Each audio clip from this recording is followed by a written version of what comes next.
Esto me ocurrió cuando vivía en el pueblo del que soy originario, allá en Guerrero. El poblado como tal es algo chico de no más de 300 habitantes, donde todos conocemos a todos. En fechas de mayo y junio siembro lo que será mi cosecha para los próximos meses. El primer día, cuando me disponía a trabajar la tierra, me levanté a las 4 de la mañana para ir hasta el establo, del cual saqué a mis toros. Les coloqué la yunta misma que serviría para arar la tierra. Mi parcela estaba a unos 200 metros de mi casa, así que no me costó mucho llegar a ella. Ya rozando poco más de las 5 de la madrugada, solo veía focos de las pocas casas que hay por el camino. El ladrido de los perros alborotados por mi par de toros caminando eran mi única compañía.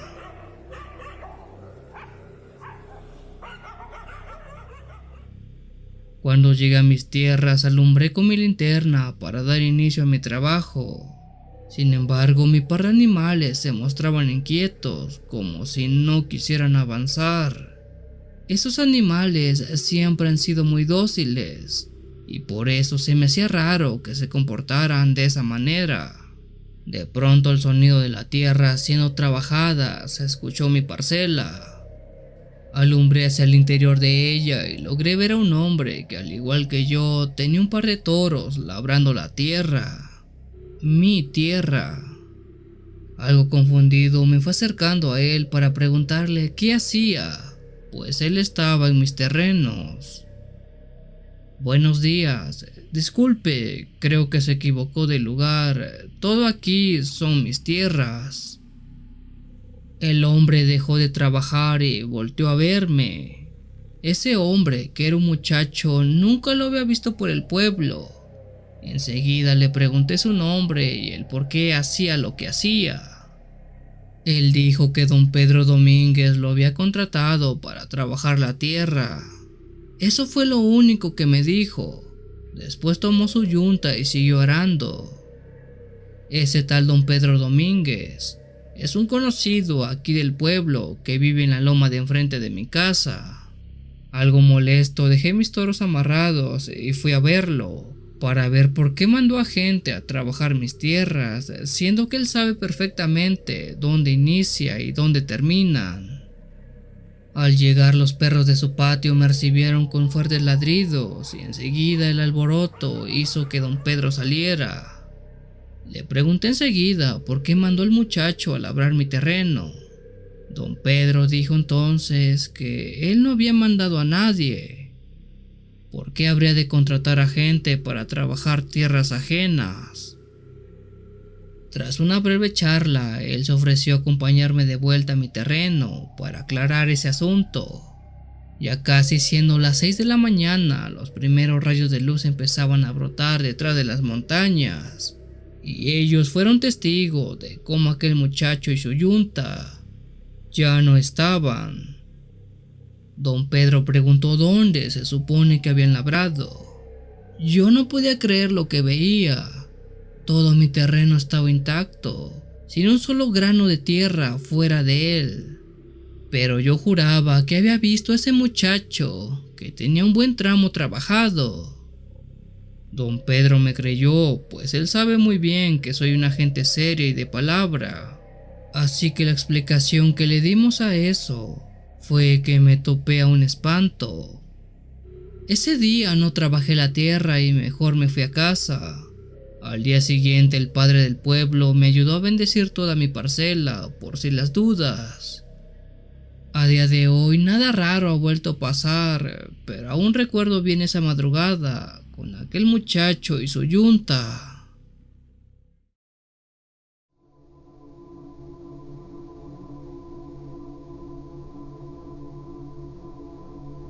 Anteriormente, en el pueblo donde vivía, la única forma de trasladarse de un lugar a otro entre pueblos era caminando. No había carreteras ni ningún medio de transporte que no fuera a pie o en caballo.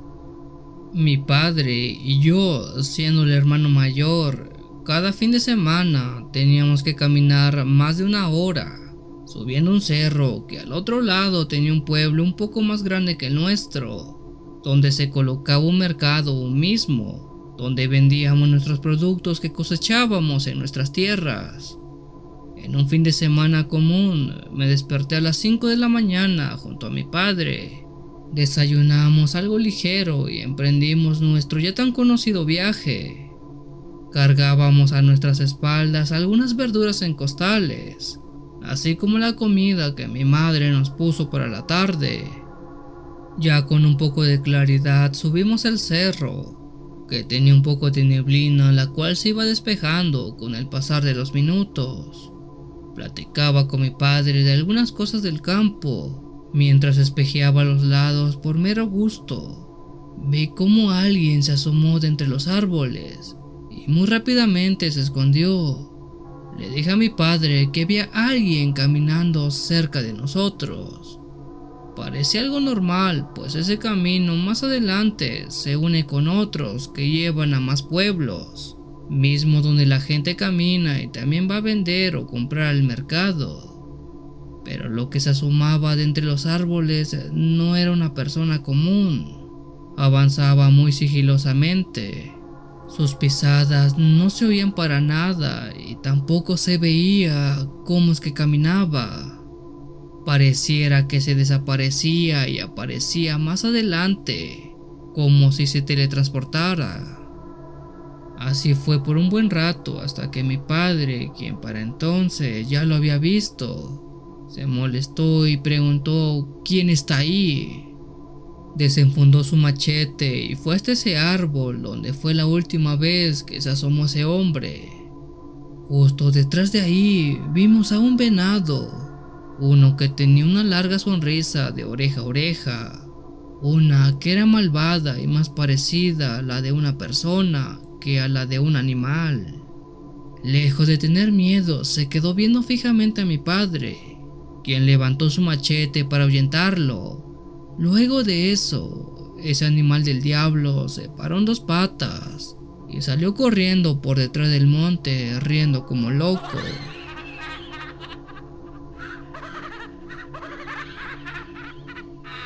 Mi padre y yo nos persinamos.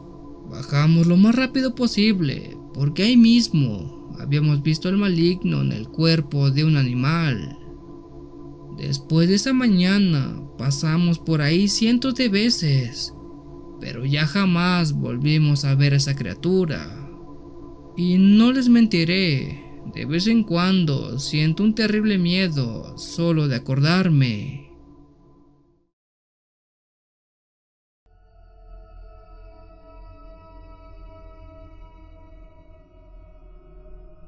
Una tarde cuando regresaba de trabajar mis tierras allá en mi rancho, cayendo el sol de las 6 o 7 de la tarde, venía únicamente acompañado de mi burro, recorriendo esa vereda que la conocía como la palma de mi mano. Viendo el camino de frente, me di cuenta que más adelante, debajo de un árbol, estaba sentado un hombre descansando bajo su sombra. El señor tenía puesto su sombrero sobre el rostro porque quizás estaba durmiendo o llegué a creer. Al pasar justo enfrente de él no le dije nada para no despertarlo. Pero ese hombre, quien me di cuenta no estaba dormido, me habló. Buenas tardes, amigo. ¿Qué tal estuvo el trabajo? Cuando le vi la cara a ese hombre, quien tendría unos 40 o 50 años, no lo logré ubicar de ningún lado, pues no era del pueblo. Por cortesía le dije que bien, algo cansado, pero bien. Qué bueno. Perdone que le pregunte esto de golpe, pero ¿no le gustaría ganarse un buen dinero por hacer casi nada? Enseguida ese hombre sacó de su espalda una bolsa de tela de buen tamaño, que dentro tenía decenas y decenas de monedas de oro. Abrió aquella bolsa y me dijo que metiera la mano y tomara las que necesitara, que era un regalo. Nunca en mi vida había visto tanto dinero junto. Acerqué mi mano algo temerosa y dudosa del por qué un desconocido me ofrecería algo así. Cuando mi mano estaba por entrar, el señor cerró la bolsa y me dijo: antes, mi amigo, solo debo pedirle una cosa. Quiero que pise esto. Una vez que lo haga, tendrá las monedas que quiera. Ese hombre sacó también detrás del árbol una Biblia, misma que dejó en el suelo, y me pidió que pisara como condición para darme el dinero. Fue entonces que entendí que ese señor no era uno común ni corriente. Era el perverso quien trataba de engañarme. Mi burro, quien estaba a mis espaldas, se puso muy inquieto y comenzó a rebuznar muy fuerte.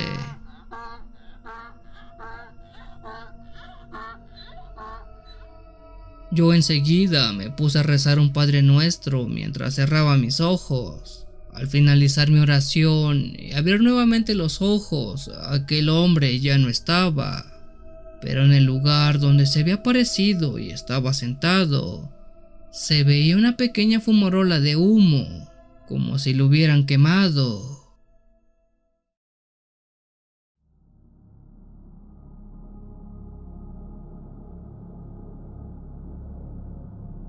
Esta historia me la contó mi madre cuando vivía allá en el pueblo de los abuelos. En ese tiempo todos se dedicaban al campo, trabajaban y vivían de ello. Tras haber sembrado ya hace unos meses atrás y teniendo la milpa de buen tamaño, una tarde mi abuelo regañó muy fuerte a uno de sus hijos, un tío mío de nombre Sebastián, porque por la tarde había perdido un chivo que pastoreaba. Por suerte el animal fue encontrado a las horas, pero mi tío aún no lo sabía. Tras la regañiza se fue a esconder entre la milpa ya crecida sin saber qué hacer, porque tenía el temor que de no hallarse el animal mi abuelo le pegaría muy feo. Mis abuelos y mis demás tíos sabían dónde estaba Sebastián, pero no dijeron nada, para que eso le sirviera de lección y ser más cuidadoso con los animales. Ya entrada la noche, el frío reciaba y solo se oía el aullar de los perros y coyotes a la lejanía. Junto a esos ruidos se oyó entonces un fuerte grito que provenía de Sebastián. Mis abuelos y mis tíos salieron deprisa a los campos de maíz que estaban a metros de la casa. Pensaron que una víbora o un alacrán lo había picado porque esos abundan por la zona. Al llegar hasta donde Sebastián, él estaba hecho bolita, tirado entre la milpa llorando muy fuerte. Mi abuelo le preguntó qué pasaba, qué sucedía. Él dijo que un niño muy chico salió de entre la milpa y lo espantó. Él apuntó su dedo hacia adelante donde había visto a ese niño. Mi abuelo alumbró con su linterna y vio entonces no a un niño, sino a un duende de unos 30 centímetros corriendo entre el maizal. Todos regresaron a la casa algo espantados por lo que habían visto, pero no tanto, pues es normal ver este tipo de criaturas jugando entre los terrenos. Incluso se les ha llegado a ver dentro de las casas.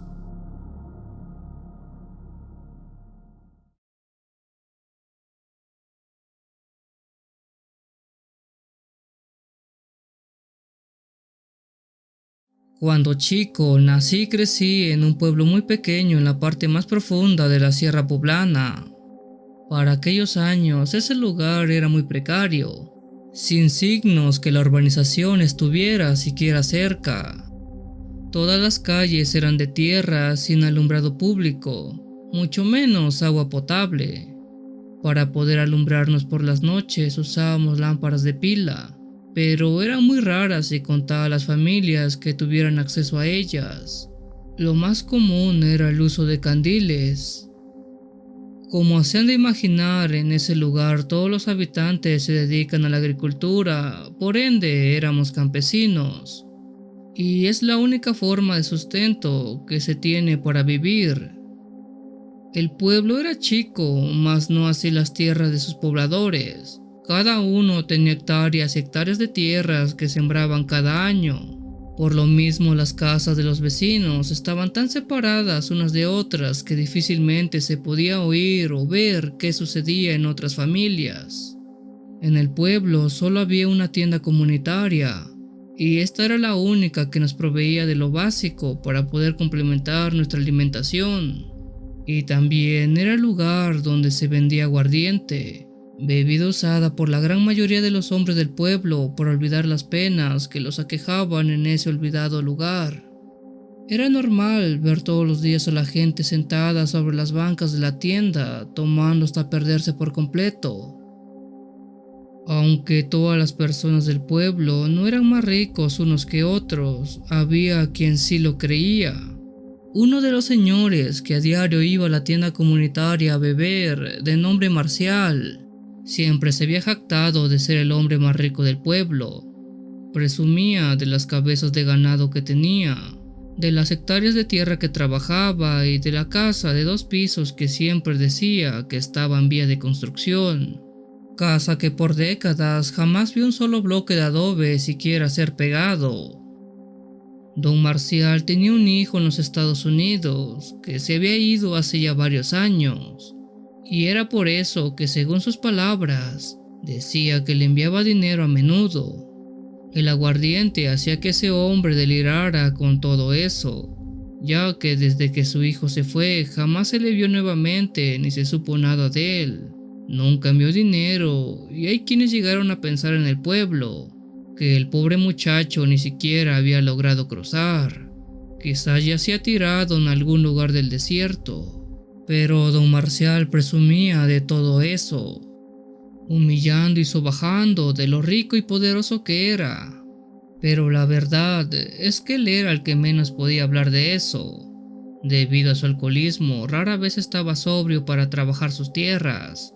El poco dinero que tenía lo gastaba en la bebida, así que no podía siquiera pagar a alguien para que las trabajara.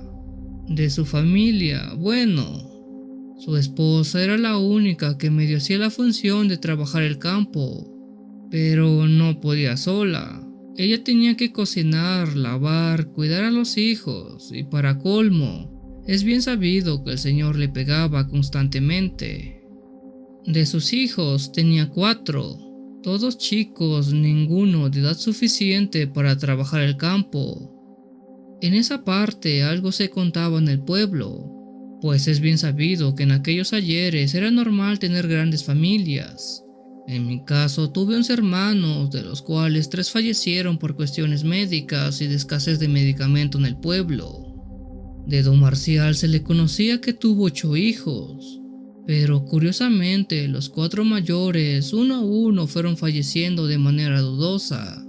Un día estaban bien y al otro se daba la noticia que ya no estaban más en este mundo. Por ello se comentaba que ese señor era quien muy probablemente en sus arranques de rabia, estando tomado, les llegara a pegar y al darles un mal golpe fuera el causante de sus fallecimientos. Como en este lugar no hay una autoridad máxima, sino todos se rigen según lo que diga la mayoría, esos posibles crímenes nunca fueron investigados, mucho menos castigados. Por esa razón, aunado a la de ser una persona despreciable, nadie en el pueblo le hacía siquiera plática. Bueno, salvo uno que otro que solo le hablaba en la tienda para que le invitara un trago. Mi padre siempre fue distante de ese hombre. Al topárselo en los caminos, lo saludaba por educación. Había días en que don Marcial le contestaba y en otros no. Asimismo, en varias ocasiones, papá nos dijo que evitáramos todo tipo de contacto con él, porque si de alguien debíamos cuidarnos en el pueblo, era de ese señor. En una ocasión fui a la tienda junto a una de mis hermanas, que es un par de años mayor. Vimos a ese viejo tirado en el suelo, hablando solo, perdido en el alcohol. Al vernos pasar, comenzó a gritarles cosas feas a mi hermana. Con un torpe andar se paró y nos siguió un buen tramo del camino, insinuándole majaderías a ella. Por suerte al tiempo dejó de seguirnos. Eso no se lo quisimos decir a nuestro padre porque no queríamos problemas. Mi papá sería capaz de hacer cosas inimaginables si alguien tocaba a sus hijos, así que mejor guardamos eso como un secreto. Asimismo fueron pasando los meses, hasta cierto día que uno de los conocidos del pueblo, un señor de nombre Miguel, fue hasta la casa para pedirle a mi padre un favor, que si podía cuidar su casa por algunos días en lo que él iba a la ciudad capital. Ese señor Miguel sí tenía hijos viviendo fuera, no en los Estados Unidos, pero sí en la ciudad. Era de los que se podría decir que tenía más dinero ahí, pero siempre fue una persona muy sencilla y respetuosa. Por lo regular, cuando las familias se ausentan un tiempo, le encargan a la gente de confianza que le den de comer a sus animales o que le echen un ojo a sus hijos más chicos en lo que ellos vuelven. Bueno, ese favor le pidió don Miguel a mi padre. Ellos eran amigos de hace años y se tenían confianza. En especial le encargó un par de perros que tenía.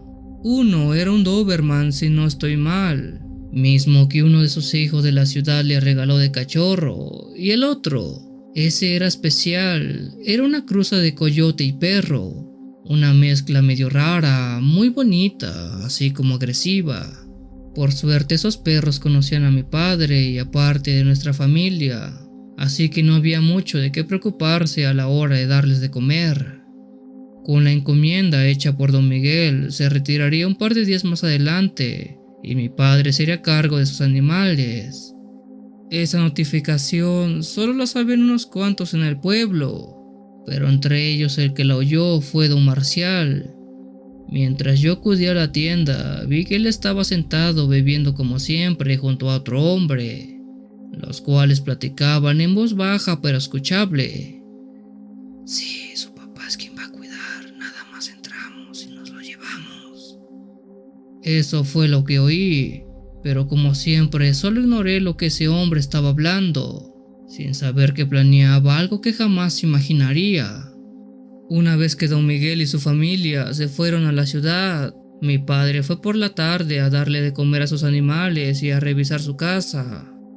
El pueblo, a pesar de todo, es seguro, nunca se había presentado algún robo. Todos nos conocíamos, además, ¿qué nos robaríamos unos a los otros si estábamos todos iguales? La casa de don Miguel estaba a unos 25 minutos caminando, justo detrás de un pequeño cerro. Por lo tanto, no teníamos cómo verla a las 24 horas. Pero como le repito, aquí nadie roba. Hasta esa noche. Una vez que mi padre regresó a casa, después de haber ido a la casa de don Miguel, la noche transcurrió normal. Nos fuimos a dormir esperando el día siguiente. Mismo que al despertar, de las primeras cosas que hicimos fue ir a ver nuevamente aquella casa para dar de desayunar a los animales del señor Miguel. Mi padre me pidió que lo acompañara junto a otros dos de mis hermanos, ya que después él se iría a trabajar las tierras y nosotros nos regresaríamos con ciertas cosas a la casa. Cuando llegamos hasta el domicilio, notamos que la puerta principal, que era de varios polines de madera, estaba a medio cerrar. Algunos animales como gallinas, patos y perros estaban afuera de su casa. Mi padre se lamentó pensando que había cerrado mal la puerta la noche anterior, pero cuando entramos sobre el patio vimos una escena espantosa. Ahí estaba el cuerpo de una persona destrozada por completo, con partes regadas por todos lados. Todo estaba manchado de rojo y el olor a carne fresca recién cortada se olía. El causante fue aquella cruza de coyote y perro, que aún seguía masticando un hueso del cadáver que yacía destruido en pleno patio. No es necesario decir de quién se trataban aquellos restos. Como les dije, en el pueblo no hay una autoridad, así que solo se corrió la noticia que don Marcial se había metido a robar a la casa de don Miguel y los perros lo atacaron. El desdichado hombre no se imaginó de la agresividad de esa cruza de coyote y ese fue su error. Quizás por horas gritó y pidió ayuda, pero nadie lo escuchó. Estuvo consciente todo ese tiempo mientras ese animal se lo comía vivo. Lo más curioso de todo eso es que nadie siquiera le dio importancia a lo que pasó. Sí, es cierto, fue grotesco, pero nada más se podía hacer. El señor había cometido un delito y pagó por eso. Al tiempo, todo regresó a la normalidad en el pueblo. Don Miguel le dio el pésame a la esposa de don Marcial y se ofreció a darle una compensación económica por lo sucedido. Algo que la señora cayó muy bien porque esa temporada, como no se había visto desde hace ya más de 10 años, por fin sus tierras se llenaron de milpa. Por fin tuvo dinero para pagar para que trabajaran sus tierras. La señora y sus hijos tuvieron una mejor vida sin duda después de aquel hecho trágico. ¿Quién lo diría? ¿Quién diría que en algunas ocasiones los males son las mejores soluciones a los problemas?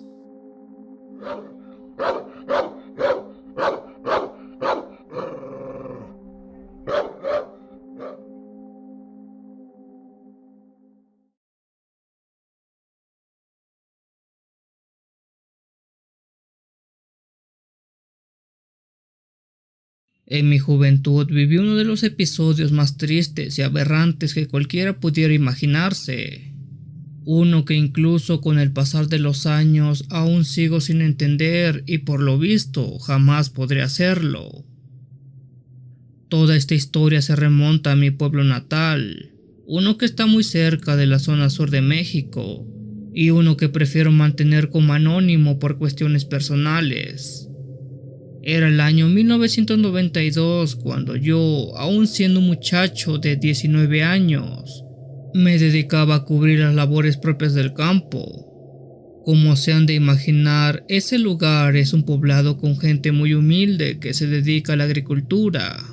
Un lugar donde la vida desde que naces hasta que mueres es muy difícil. Un pueblo del que no se necesita explicar mucho más que eso. Una tarde, mientras regresaba de pastorear las cabras de mi familia, procedí a contar cada una de ellas, notando que me hacía falta una. Enseguida emprendí mi búsqueda con la esperanza de hallar a ese animal. En el pueblo, cualquier tipo de animal, desde una gallina hasta una vaca, son consideradas de oro. Fue por ello que me esmeré en revisar todos los lugares posibles donde ese animal pudiera estar. Al recorrer toda la planicie de esos campos que a diario camino en el pastoreo y no encontrar nada, pensé que quizás alguien ya se la había robado. No quise regresar a casa sin antes recorrer más terreno, porque aún tenía la esperanza de hallarla. Caminé hasta unos campos que están a pie de un cerro, el cual se le conoce como Cerro del Coyote. Por ahí casi nadie pasa y todo el terreno es libre de algún dueño. Mientras me acercaba a ese lugar empecé a escuchar un ligero balar de una cabra. Corrí enseguida pensando que podría ser la nuestra. Por suerte así fue. La cabra estaba debajo de un árbol comiendo muy tranquilamente. Le até una cuerda al cuello y me la traje de regreso. No sin antes darme cuenta que ella estaba comiendo una clase de frutos que estaban tirados en el suelo. Por curiosidad tomé uno de ellos, el cual tenía una forma muy similar al de una pera de color verde. Al abrirlo me di cuenta que tenía una pulpa muy suave como la del mango, pero su tonalidad era café como si estuviera echada a perder.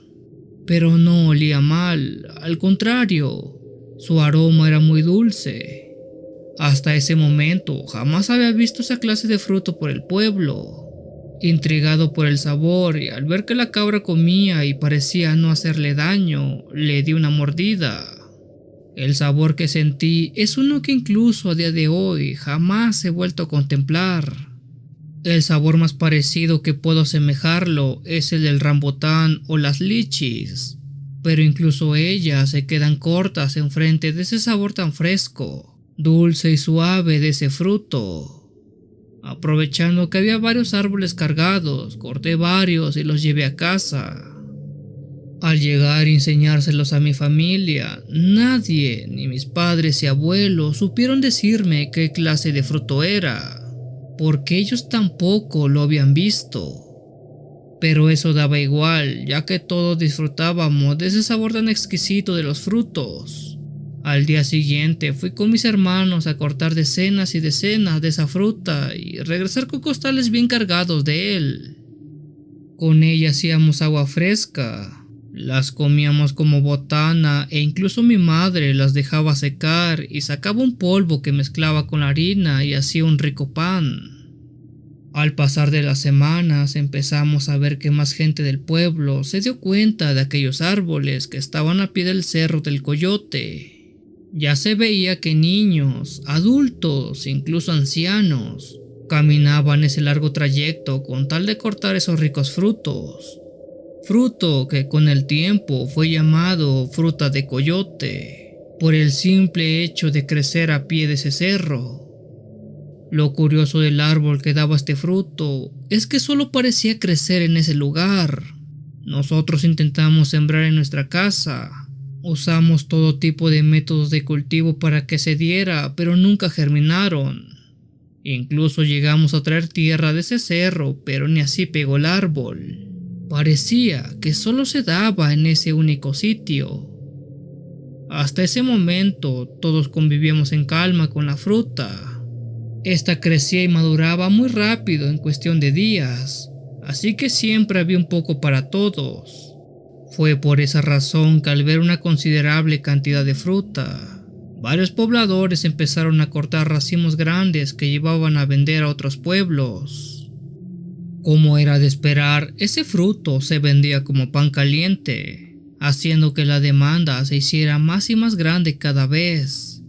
Asimismo, más familias empezaron a recolectar más fruto para hacer negocio de la misma manera. Todo al ser tierras ajenas, no había ningún tipo de restricción en cuanto a los árboles. No había dueño que dijera qué se podía hacer o qué no. Todos hacían lo que querían y como querían. Así fue como empezaron los problemas en mi pueblo. La gente, principalmente adultos, acaparaban casi todo el fruto. No dejaban que los niños o los mayores cortaran un poco. Empezaron a salir dueños de esas tierras, dueños que claramente no eran, pero todos querían hacerse de esos árboles que parecían una mina de oro. Gente empezó a poner cercas para apropiarse de ese lugar, pero esas cercas no duraban ni un día, sin que otras personas fueran a tirarlas y a reclamar como suyas esas tierras. En el pueblo todos estaban peleados con todos, ya casi nadie se hablaba y cuando lo hacían, solo era para maldecirse y amenazarse de dejar en paz aquellos terrenos. Pero todo estalló una noche cuando parecía que el mal se respiraba en el aire y la muerte recorría esos terrenos, en especial ese terreno del Coyote. Para ese entonces mi padre nos había prohibido pararnos en ese lugar por el constante nivel de problemas que a diario había. Pero esa noche, esa en la que yo estaba en casa junto a mi familia, escuchamos como varios pobladores pasaban corriendo por las calles. Salimos enseguida después de oír el alboroto. Preguntamos qué sucedía, por qué todos corrían. Una vecina dijo que algo muy malo estaba pasando en aquel terreno del Coyote. Una tragedia estaba por ocurrir y era requerido que todos estuviéramos presentes. Mi padre, mi hermano mayor y yo fuimos hasta ese lugar para ver qué sucedía, el por qué todos estaban alterados. Cuando llegamos había muchas personas con lámparas y antorchas. Se escuchaba un alboroto tremendo que rozaba insultos y agresiones. Hasta el frente de esa muchedumbre estaba un hombre de los cuales hacía negocio con la fruta, sosteniendo un machete. Justo enfrente de él había otros más que también tenían machetes y picos en las manos. El señor que estaba solo Decía que nadie podía pasar, que todo eran sus tierras, y si alguien se atrevía a poner un pie, no se haría responsable de que llegara a pasarle. Ese hombre parecía poseído, con la mirada perdida y su cara daba claras muestras de locura. Cuando alguien se acercaba, él soltaba machetazos de un lado a otro. Los demás pobladores estábamos viendo y tratábamos de remediar el asunto, de calmar los ánimos, pero era casi imposible. Aunque no todos estábamos ahí para tranquilizar, no, claro que no. Varios querían apoderarse sí o sí de aquellos árboles. Se escuchaba cómo se reclamaban una y otra vez que esas eran sus tierras. La situación era muy tensa hasta que por fin una chispa encendió todo. Uno de los señores se acercó de más a este otro que estaba más a la defensiva. El machetazo que este soltó terminó por golpearlo en una de sus piernas. El grito que desprendió fue terrible. Todos los demás pobladores se la abalanzaron. Machetazos, palazos y piedrazos se oían por todos lados. La gente solo se quejaba de dolor al ser alcanzada por alguna de estas armas. El suelo se empezó a manchar de rojo por toda la sangre que estaba siendo derramada. Ese problema de un momento a otro se convirtió en una batalla campal. Era un todos contra todos. Y cuando parecía que no podía empeorar esto, sí pudo. Una de las lámparas de aceite que alguien llevaba cayó al suelo regando líquido por todo el lugar, provocando un incendio que empezó a consumir todos los árboles. El fuego se expandió muy rápido, tanto que alcanzó a la gente que aún seguía dentro peleando. Al no poder salir, solo se oían sus gritos. Gritos tan desgarradores que a día de hoy aún no puedo olvidar.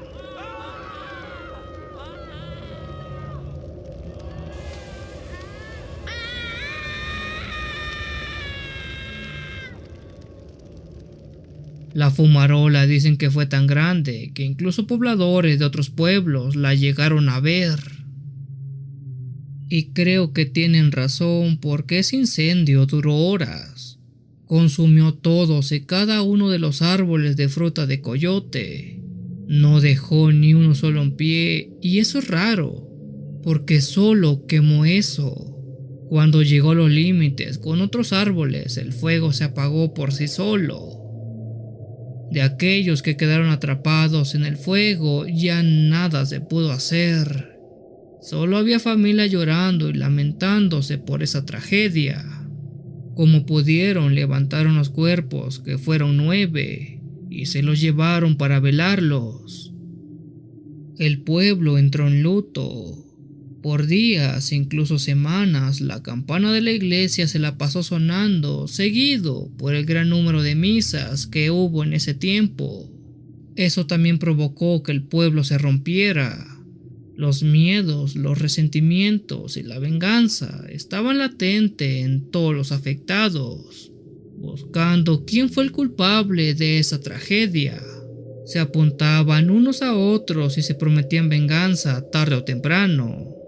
Una que me gustaría decir que no llegó, pero con el tiempo sí llegó a pasar. Y esto no hizo más que acrecentar el odio entre los descendientes de las familias agredidas. 2 días después de ese incendio, fui hasta ese terreno donde estaban los árboles, donde ahora no había nada. Solo quedaban los troncos a medio quemar y la tierra completamente llena de ceniza de esa noche. Recuerdo la primera vez que vi esos árboles, y ahora no había ni rastro de lo que algún día fueron. Pensar que yo fui de los primeros en comer sus frutos me llenaba de nostalgia, pero también de intriga, porque nunca nadie supo qué eran o de dónde salieron esas plantaciones. Mientras yo me hacía esas preguntas viendo el terreno desolado, a lo lejos entre los árboles quemados vi a un hombre que caminaba hacia mí. Cuando estuvo cerca lo observé mejor y me di cuenta que no parecía ser del pueblo, ni de ningún otro pueblo cercano. Su tez de piel era distinta, su forma de vestir, incluso de hablar, era de igual manera diferente. Al parecer provenía de la ciudad o de algún lugar más educado. Él solo me vio la cara, se agachó y tomó lo que parecían ser semillas. Las guardó en su pantalón y dijo casi al aire: "No están listos para ellas. Quizás en 100 años más ya lo estén". Esas palabras no sé si me las dijo a mí o a quién, porque enseguida siguió caminando hasta perderse en el horizonte. Yo me quedé contemplando las cruces que estaban en el terreno, recordando a los fallecidos, mientras me preguntaba quién era ese hombre, a qué se refería con esas palabras. Palabras que si las dijo al pueblo, tiene razón. Aquí no estamos listos para vivir como personas civilizadas. Somos bestias, simples y llanas bestias.